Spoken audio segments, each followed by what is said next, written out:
네, 기자회견 시작하겠습니다. 윤석열 정권에게 숫자 노름 멈추고 국채 발행으로 민생 추경할 것을 요구합니다. 기본소득당 상임대표 국회의원 용혜인입니다. 민족의 명절 한가위를 앞둔 시점에 치솟은 물가, 이자 비용 증가, 늘지 않는 소득으로 큰 고통을 겪고 계시는 국민 여러분들께 인사드립니다. 저는 오늘 기획재정부가 지난 18일 발표한 2023년 세수 재축의 결과 및 대응 계획에 대한 말씀을 드리고자 이 자리에 섰습니다. 올해 세수가 예산과 대비해 59조 원이 덜 거칠 거라고 합니다.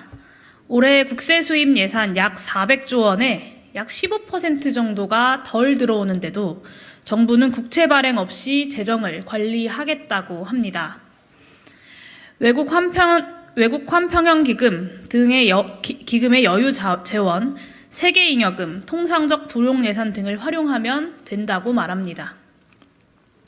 기획재정부가 부리는 숫자 마술을 통해 잠시나마 국가 재정의 건전성 지표를 관리하는 것이 가능할지는 모르겠습니다. 현재 우리나라 국가회계 규칙은 국제표준에서 상당히 많이 벗어나 숫자 전문가 집단인 재정당국이 한동안 지표만 관리할 수도 있을 것이기 때문입니다. 하지만 정부의 숫자를 잘 포장한다고 해서 썩어 골마가는 재정과 경제가 과연 나아지겠습니까? 역대급 세수 결손을 메우는 가장 큰 항목으로 기금의 여유자금 24조 원을 빌려옵니다. 공공기금 관리기금에서 일반 회계로 자금을 빌려오면 재정수지에도 그리고 국가부채율에도 수치상 변동을 야기하지 않습니다. 회계 및 기금 간 내부 거래는 총수입과 총지출 수치의 변동을 야기하지 않는 것이 국가회계의 규칙이기 때문입니다. 하지만 재정건전성 지표에 변동이 없다고 해서 펑크난 59조 원이 실제로 메꿔질 리 없다는 것은 아주 간단한 이치입니다. 세입 결손을 메우기 위해 국채를 발행해 국가부채율이 24조 원만큼 증가하는 것이나 국채 발행 대신 공적자금 관리기금에서 24조 원을 빌려와서 국가부채율을 현 수준에서 유지하는 것이나 정부 재정의 실질은 같습니다. 그러나 기금 여유자금을 대규모로 빌려오는 데에는 대가가 따릅니다. 재정건전성 지표를 지키려고 기금 여유자금을 소진하면 유사시 기금의 목적 수행이 위협받게 됩니다. 기재부는 외평채 기금의 자금 축소가 당장 걱정스러운 상황이 아니라고 진단하지만 미국과 통화스와프도 체결하지 않은 상태에서 달러 자금의 급격한 이탈이 일어나면 외평채 기금의 대응 능력은 정부가 기금에서 빼낸 금액만큼 손상됩니다. 재정건전성 지표에 반영되지 않지만 나라 살림이 어려워진 상황은 지난 8월 말 기준 국가부채율에 계상되지 않는 한국은행 단기 차입금이 114조 원으로 코로나 시기보다 더 커져 있는 데에서도 확인하실 수 있습니다. 역시 국가부채율에 반영되지 않는 재정증권 발행 잔액도 최고치를 기록하고 있습니다. 이 둘 모두 원금이 국가부채율에 반영되지 않지만 정부가 높아진 금리에 맞춰 막대한 이자를 지급해야 하는 사실상의 부채입니다. 지금과 같은 급박한 상황에서 기금 여유자금 일부를 활용하는 것에 무조건 반대하는 것은 아닙니다. 문제는 정부가 2024년에도 뻔히 예정되어 있는 세수 부족을 타개하려는 노력이 없이 지표만 관리하려고 들고 있다는 것입니다. 지난해 세제 계약으로 이루어낸 대기업 부자 감세를 철회하고 지금과 같은 상황에서 어떤 조세보다 순기능을 발휘할 횡재세를 도입해야 합니다. 그렇게 해서 세수 결손이 구조화되는 것을 막아야 합니다. 언제까지 기금 여유자금에서 빌려오고 단기 차입금 늘려서 메꿀 수는 없는 것 아니겠습니까? 국회 행정안전위원회 위원으로서 정부의 대응 계획이 올해와 또 내년 지방정부가 받게 될 재정 충격의 심각성을 일부러 외면하고 있다는 점도 강조합니다. 정부는 지자체의 통합재정안정화기금과 세계잉여금 등의 여유자금을 통해 지자체의 재정난을 해소하도록 유도하겠다고 합니다. 지자체가 균형재정 원칙을 어겨가면서 여유자금을 쌓아두는 관행은 분명히 문제가 있습니다. 그러나 정부 방침을 통해 올해와 내년 지방재정의 충격을 극복하기 어려운 상황입니다. 상대적으로 여유자금이 넉넉한 지자체가 있는 반면 그렇지 않은 지자체들도 있습니다.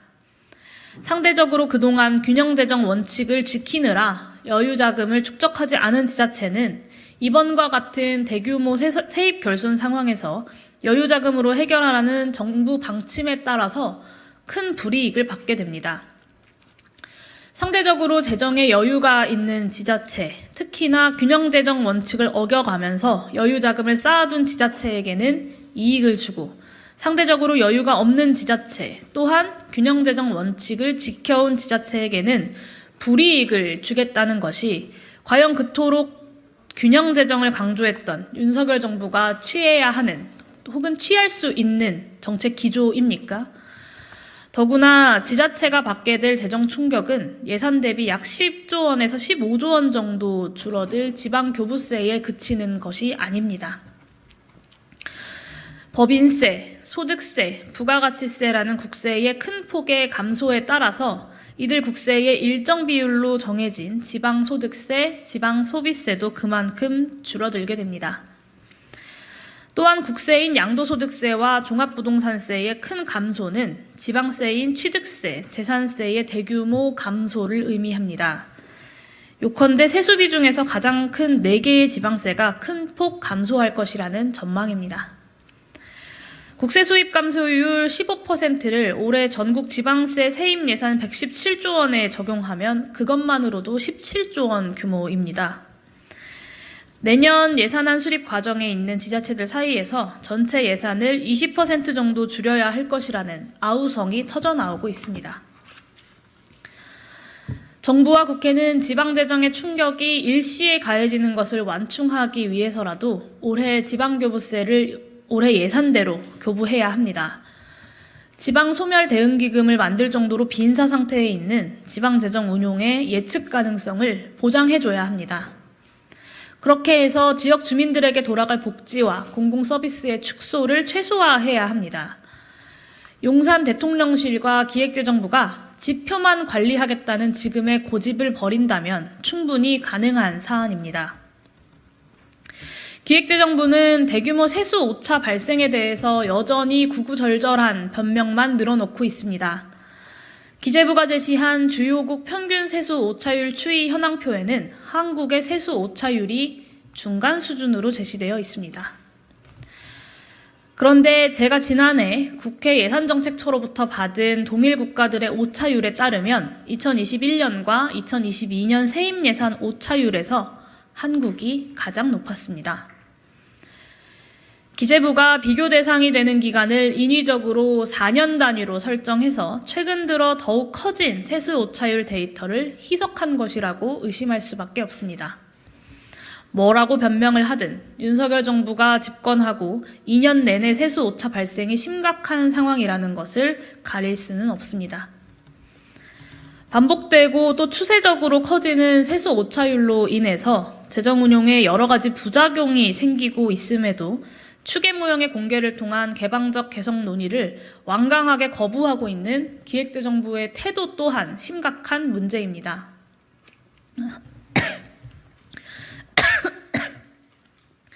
국민 세금으로 살림을 운영하는 공무원들이 국민 세금으로 만들고 운영하는 추계모형을 한사코 공개하지 않겠다는 것은 재정 운용에서 모피아 카르텔에 집중된 권한을 전혀 양보하지 않겠다는 태도일 뿐입니다.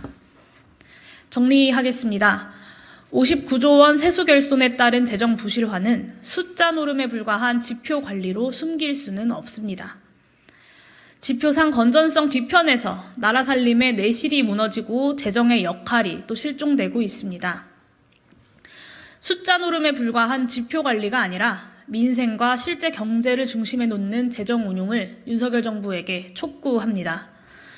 기금 여유 자금을 고갈시키는 대신 국채 발행을 통해 올해 긴급 추경을 편성하고 내년 예산도 확장 재정으로 운용해야 합니다.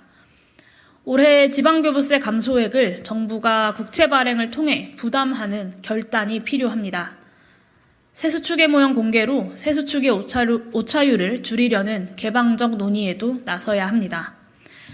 윤석열 대통령에게 경고합니다. 민생고로 들끓는 민심을 숫자 노름으로 언제까지 달랠 수만은 없을 것입니다. 환상에서 벗어나서 상식적으로 국정을 운영하십시오. 이것으로 기자회견 마치도록 하겠습니다. 감사합니다.